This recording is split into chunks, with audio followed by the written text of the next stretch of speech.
They have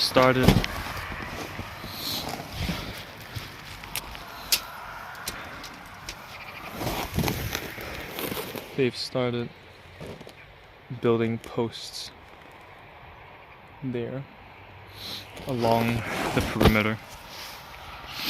I was at a meeting. I was at a local municipality board meeting, and they approved that this place would be open for sale. And this place used to be a shopping center. This is the roof. This is the roof of a shopping center. And it's quite easy to get up here. And it perfectly looks over the town and over the sunset in the afternoon. I've really liked coming up here. Something about being above physically, not being on the ground where everything is happening, but being able to take a step back and look at it. Something that has helped me feel at peace. Sometimes it's both fun and adventurous to climb up here, but also incredibly liberating somehow to sit up here looking at cars go by, at the birds flying. Can you even see that? I don't think so. But I've sometimes gone up here to record and make videos because I think it's a lovely background, and or just sit up here and write some music, or just relax or get away from things, to slow down. It prolongs the sunset in a way. You know, you're higher up, you see further down the horizon without all the buildings being in your way. It's beautiful. And I was at the meeting where they approved that it would be allowed to be sold. And I saw Facebook posts about Beit from Afara, a housing, I don't think it's a union, but a housing organization wanting to buy this place and turn it into a series of apartments. And I know it's abandoned, you know? I know this place is not used and that it would be more functional. At the same time, I'm really, really sad to see it go.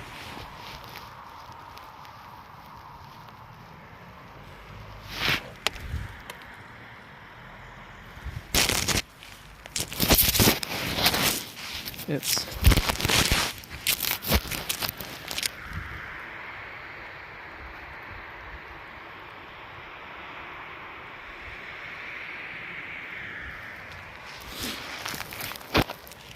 incredibly beautiful here. Look at that. There we go. And this has just been available to me for so long, but because of my energy levels, I stopped coming up here. I had struggled with my identity in relation to a bunch of things that I thought were me, that I found out weren't me. There was something about being able to climb up places that felt like a feat of strength, a feat of competency, which I had always associated with my masculinity, because everything is tied up with everything else. I'm worried.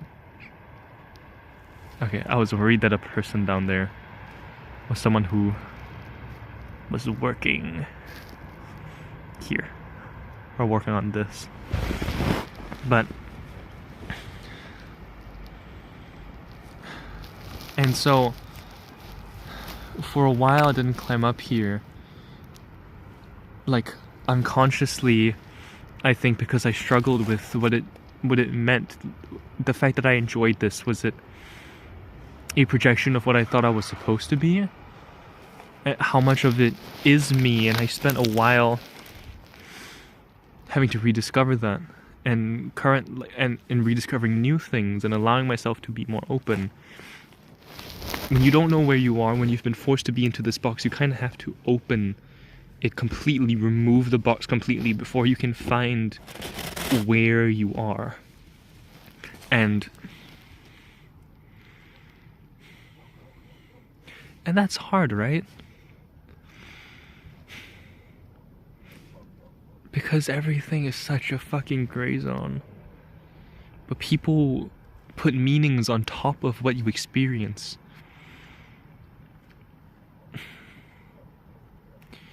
And people use the fact that it's a gray zone to invalidate the experience if it sways into one or other direction. And part of what I mean with that, it's like with gender, you know, you can be a masculine woman if you want, you can be a feminine man if you want. And some people might see that and see that as different, definitionally different than being a trans man or a trans woman, and think, why wouldn't you just stick to these biological categories and just be who you are within that category? And then you get into like the terse argument, and I'll be honest, I'm scared.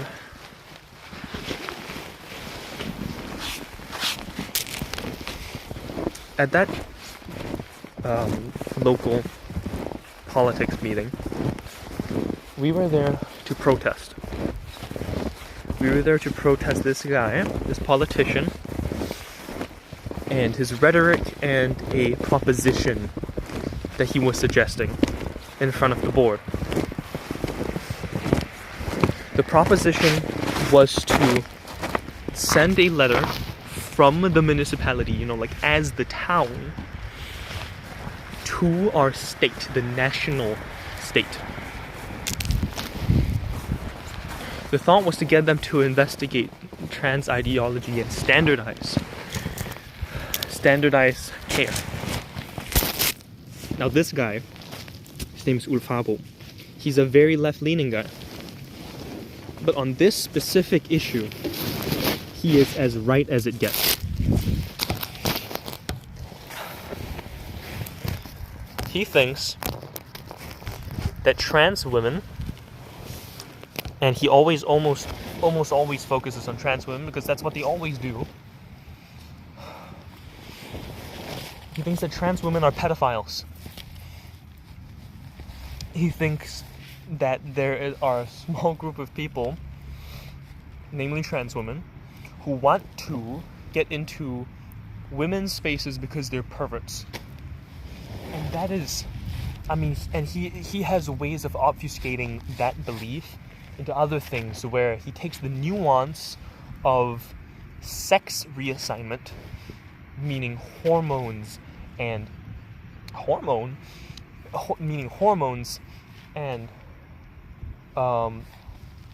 genital reassignment and gender-affirming care, and he takes the complexity of those things, the experiences of people. You can't really see me when I do that. The experiences of people undergoing it, how it can be complex, how it can have irrevocable effects, potentially. He takes that to mean this is wrong, and this is an ideology that is tricking kids. His belief is that autistic children are being tricked by trans lobby organizations to sterilize them.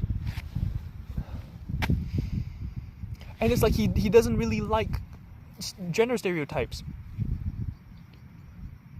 And it's like, that's a turf.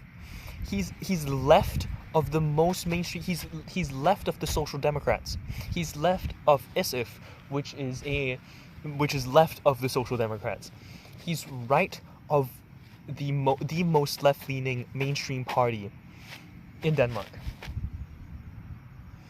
And I'll be honest, I'm scared because I hear shit like that, and I'm at the meeting and I'm seeing what is the beginning of a transgenocide in America, and I'm seeing what's happening in England, and England with the fucking, I can't remember what they called it, but there were like the whole anti-immigrant thing, like it fucking always is, because immigrants are the reason you're poor, right?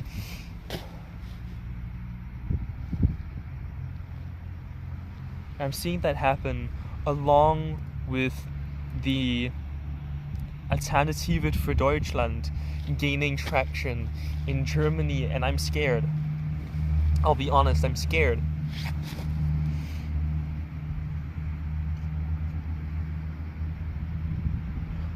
No one fully combated Ulf's harmful opinions in that room.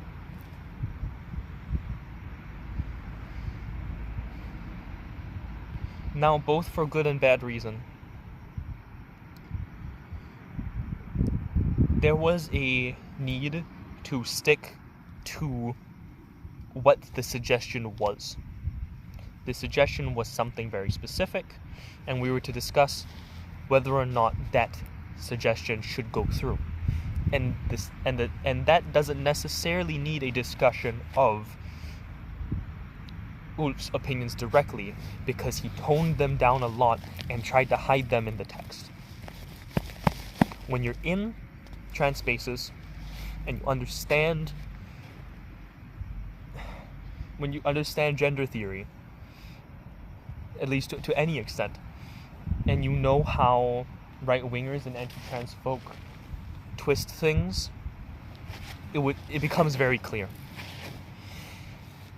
But when you're not, and you don't fully know what's going on, it's not.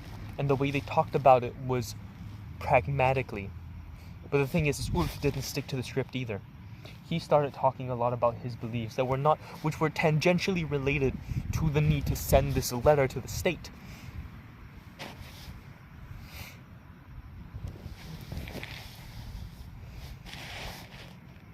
It's so beautiful up here.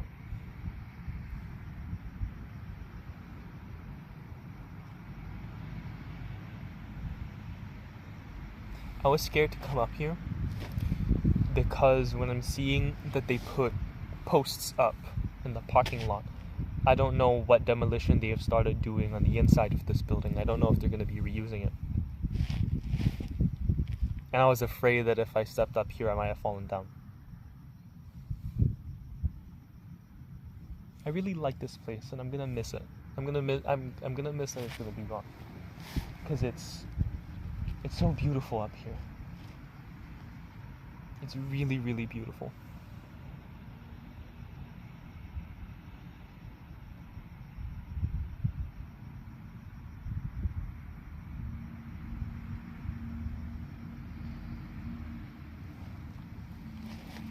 Now I'm incredibly privileged. Not compared necessarily to my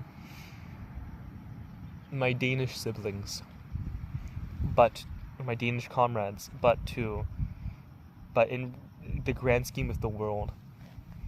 If I wanted to, I could potentially have access to gender-affirming care, though there is a long waiting period, but it's legal. I'm allowed to openly express myself how I want, without systemic threat of physical violence. The ways in which we have to confront violence, for me, are way more indirect than the violence in so many other places. Like,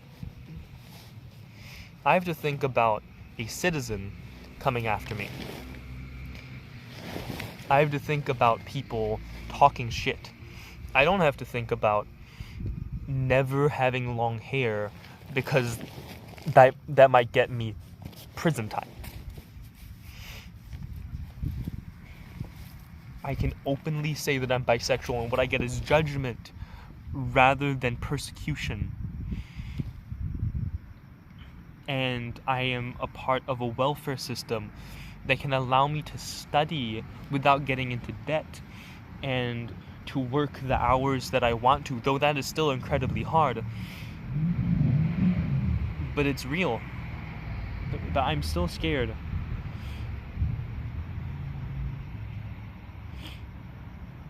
Because low-key first they came for the trans kids.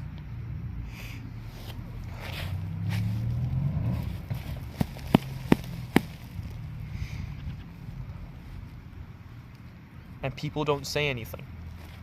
Because they are not them.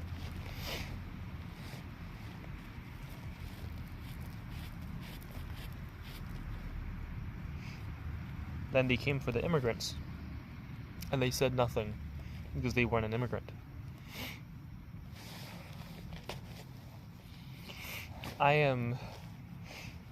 This is sarcastic, I'm so lucky to be a, quadruple minority. I'm queer in more ways than one. I'm an immigrant. I'm disabled. What was the third one? And I'm brown, right? I'm not just... I was talking today with some friends, and they asked, do you see yourself as Danish? Because they referred to me and a completely Danish white friend of mine as the Danish people. And that felt weird to me. Within the context, because they're international students, yeah, I'm the Danish person, because I've been here 11 years, and they just came here a year and a half ago. I'm not white, but I'm Danish. I have citizenship.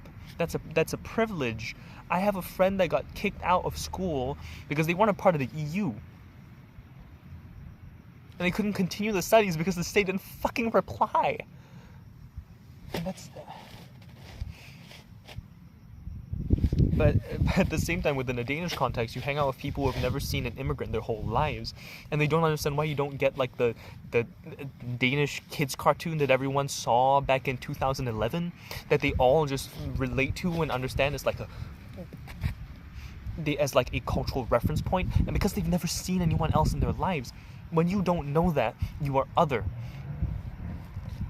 And they gatekeep community through proving how Danish you are, whether they know that that's what they're doing or not. The more friction you create, especially when you're coming new to a community, the more you will be ostracized. And the more different you are, the more friction you create. And I hate how that creates a society of conformity. Because then there are some people I hang out with who understand way more inherently how people are different. People like IBers who constantly hang out with people from way different cultures. Way different. I mean, they're almost all European.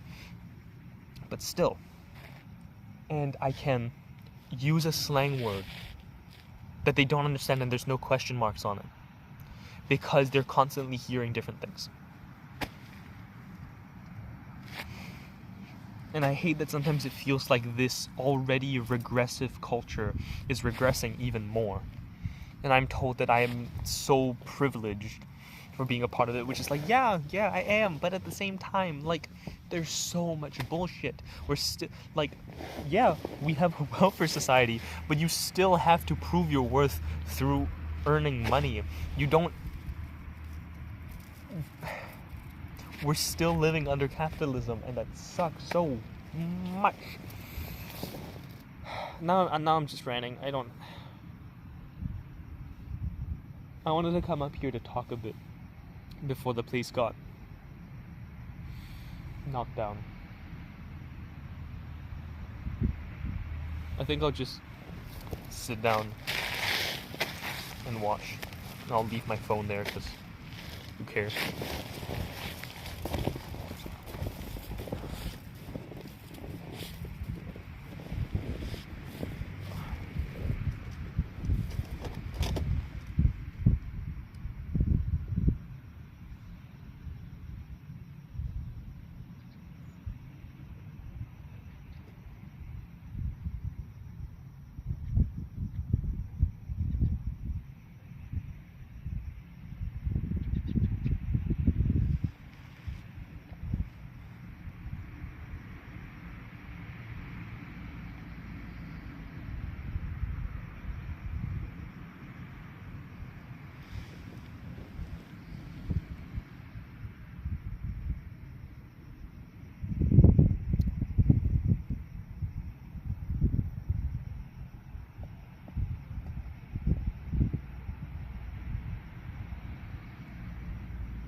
I want to try and go home before it gets completely dark.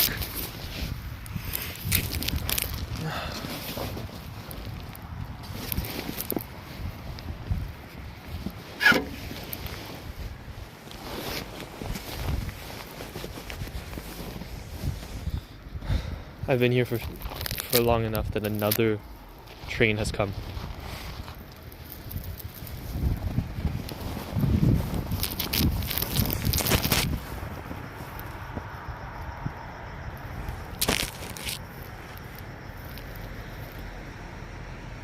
It won't focus on the... There we go. Yeah.